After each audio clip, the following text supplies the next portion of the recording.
नमस्कार, मी विशाल story.comच्या या नव्या व्हिडिओत तुमचं स्वागत.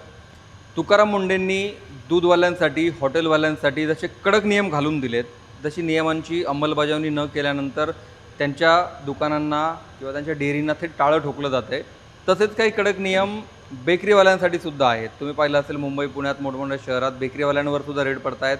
नियम काटेकोर पाळण्यासाठी सूचना दिल्या जात आहेत. मी आत्ता अमृत डेअरीमध्ये आहे, सुप्यामध्ये, अहिल्यानगर जिल्ह्यातल्या पारनेर तालुक्यातल्या सुप्यामध्ये. सुपा हा खरं तर जसा फुलांच्या हारांसाठी प्रसिद्ध आहे, तसाच इथल्या बेकरी प्रोडक्टसाठी सुद्धा प्रसिद्ध आहे. सुप्यातल्या बेकरी सगळ्यांना माहिती आहेत. तर अत्यंत जुनी बेकरी अमृत बेकरीमध्ये मी आत्ता आहे आणि इथे नियम कसे पाळले जातात, FDA साठी काय कडक नियम आहेत, इथले वेगळे पदार्थ, इथले खारी असेल, टोस्ट असतील, बिस्किट असतील वेगळ्या प्रकारचे, त्याचं रॉ मटेरियल कसं येतं, कुठून येतं, यासाठी काय स्टँडर्ड प्रोटोकॉल FDAने घालून दिलेले आहेत, हे सगळं मी समजावून घेणार आहे. या बेकरीचे फाउंडर, स्वतः संस्थापक गणेश मुंडे माझ्यासोबत आहेत. त्यांनी ही डेअरी, ते मूळ परळीचे बीड जिल्ह्यातले असले तरी गेल्या 2 दशकापासून ते इकडे या क्षेत्रात आहेत. त्यांनी अत्यंत मोठा हा कारखाना तयार केला आहे. त्यांचे वेगवेगळ्या ठिकाणी आउटलेट आहेत. मुंबई, पुणे, बीड, अहिल्यानगर, वेगळ्या जिल्ह्यात त्यांचे आउटलेट आहेत आणि रोज लाखो रुपयाचा टर्नओव्हर होणारी ही बेकरी आहे. पण इथले नियम कसे पाळले जातात, इथली स्वच्छता जर आतली पाहिली तर एका बेकरीला साजेशी स्वच्छता आहे. मोठा प्लांट आहे. एवढ्या मोठ्या प्रमाणातली बेकरी सांभाळणं, त्या कामगारांची, विशेषतः कामगार जास्त ऑर्गनाईज नसतात, जास्त शिकलेले नसतात, त्यांच्या मेडिकल तपासण्यापासून तर सगळ्या गोष्टींची काळजी घ्यावी लागते. ते कसं ऑर्गनाईज करतायत हे मी सांगणार आहे. डेअरी खूप तुमची चांगली आहे, पण आता जे काही सध्या इकडे रेड पडत आहेत सगळीकडे दुधावर किंवा हॉटेलवर, तर तुमच्यापर्यंत काय नियम पोहोचवलेत FDAने, काय सांगितलं तुम्हाला? सर, स्वच्छता आणि कामगारांची मेडिकल, नंतर त्याच्यानंतर कामगारांचे म्हणजे काम करण्याची त्यांची क्षमता आहे. आणि त्याच्यानंतर हे सगळं स्वच्छ, ओव्हन स्वच्छ, पुन्हा क्वालिटीचा दर्जेदार माल मागवणे, आणि हे सगळे आमचे. आता मी बघितलं बरेच कामगार आहेत, आता ते सगळे इथंच राहतात की कशी? नाही, बाहेर राहतात सर. आता हे कामगारांचं मी आता पाहत होतो की त्यांच्या प्रत्येकाला मेडिकल टेस्ट आणि हे सगळं केलेलं आहे. हो. तर कोणकोणत्या मेडिकल टेस्ट त्यांचे साधारण करावे लागतात? काम करण्याची त्यांची एक कॅपॅसिटी पाहिजे, त्या पद्धतीनं त्यांचा आम्ही विचार ती मेडिकल टेस्ट करावे लागतात. टेस्ट करावे लागतात. म्हणजे त्यांना कुठले आजार आहेत का किंवा काय, ते सगळं त्याच्यात? आजार वगैरे आहेत का ही तपासणी, आणि आपण पण काळजी घेतो की आजार आहेत का. आजार असेल तर त्यांना ते हे करतो आपण. आता हे मॅन्युफॅक्चरिंग, आता तुमचे बिस्किट बनवून झालेत. हो. सफाई सफाई दिवसात किती वेळा सफाई करावी लागते? दिवसातून 4 मुलं आहेत आमच्याकडे सफाईला. ते सतत होत सतत. आणि किती साधारण बिस्किट किंवा समजा उदाहरणार्थ बिस्किटचं उदाहरण घेतलं आपण, तर किती किलो बिस्किट रोज या फॅक्टरीमध्ये बनतात? ह्याच्यामध्ये रोज 500 किलो बिस्किट बनतात. अच्छा. आणि अजून काय काय पदार्थ? खारी 1 टन बनते. 1 टन खारी रोज बनते. आणि वेगवेगळ्या प्रकारच्या खाऱ्या आल्यामध्ये? हो, वेगवेगळ्या प्रकारच्या खाऱ्या. आणि त्याच्यानंतर बटर, ब्रेड, टोस्ट, हे सगळे 1, 2, 3, 2.5 टनाचं म्हणजे टोटल आहे 7-8 टनाचं काम आहे. आणि याला रॉ मटेरियल विशेषतः तुम्हाला जे लागतं ते त्याच्यात काय? चांगल्या क्वालिटीचा आणतो आम्ही. दूध पावडर चांगल्या क्वालिटीचा आणतो. मैदा, आटा. तुम्हाला दूध पावडर लागत असेल विशेषतः? हो, दूध पावडर, पुन्हा मैदा, आटा, त्याच्यापासून आपण, आणि साखर, हे सगळे आपण चांगल्या क्वालिटीचे आणतो. आता तुम्हाला ते तुपाचे जे बिस्किट मी आता जेव्हा टेस्ट केलं, तुप आहे ना सर? ते तुपाचे जे ते तूप कुठून येतं तुमचं? आमचं आपलं हे डेअरी कळंब. कारण तुपाचं मी तुम्हाला यासाठी विशेषतः विचारलं, सध्या तुपाची फार चर्चा आहे. तुपात काय काय टाकलेले, भेसळ आणि सगळ्या गोष्टी. मी तूप पाहिलं आता तुमचं. पाहिलं ना? तर तूप पाहिलं मी, त्याचा वासही चांगला होता. मग ते कुठून, म्हणजे महाराष्ट्रातलं जसं की कळंब म्हणजे धाराशिव जिल्ह्यातून आणता?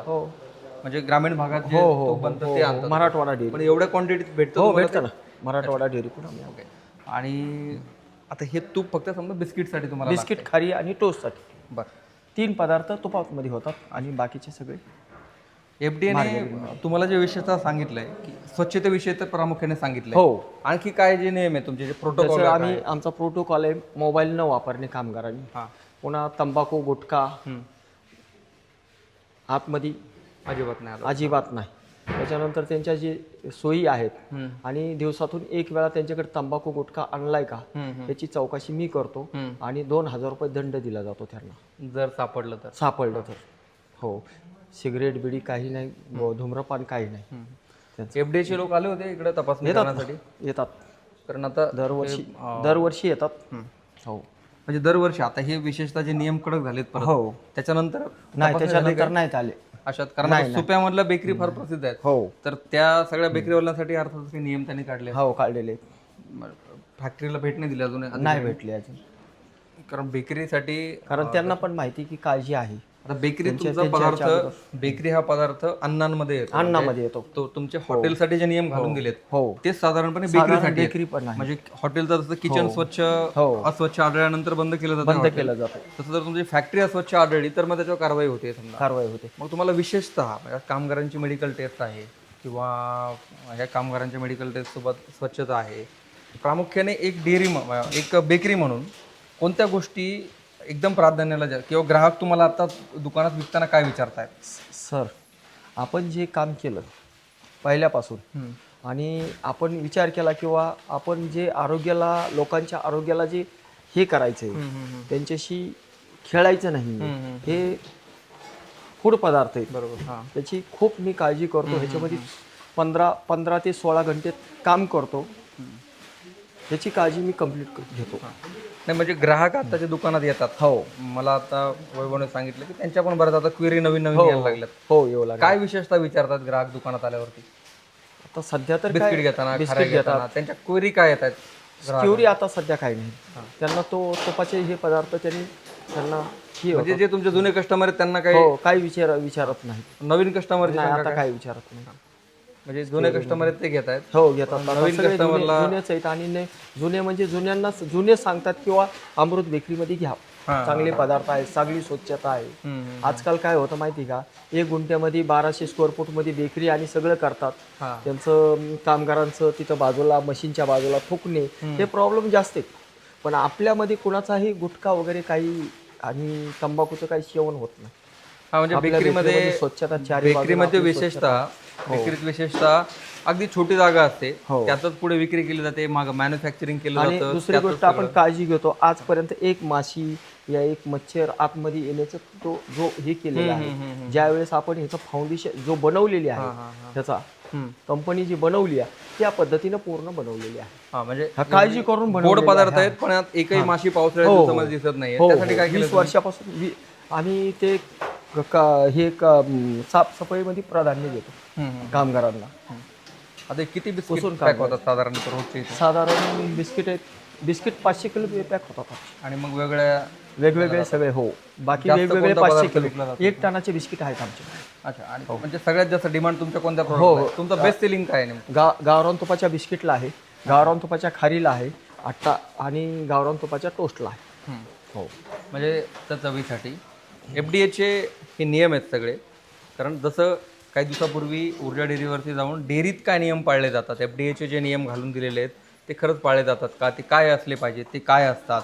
कारण आपण असं म्हणतो की एकदा बेकरीत जाऊन पाहिलं तर बेकरीचे पदार्थ खावे वाटत नाहीत, पण अशा बेकरीत जर येऊन पाहिलं, इथली स्वच्छता जर पाहिली तर बेकरीचे पदार्थसुद्धा आवडीने खावे वाटतात. अशी स्वच्छता इथे आहे. साधारणपणे 42 गुंठे म्हणजे 1 एकरपेक्षा जास्त जागेमधला हा प्लॉट आहे आणि त्याच्यामध्ये हे मॅन्युफॅक्चरिंग पूर्ण चालतं.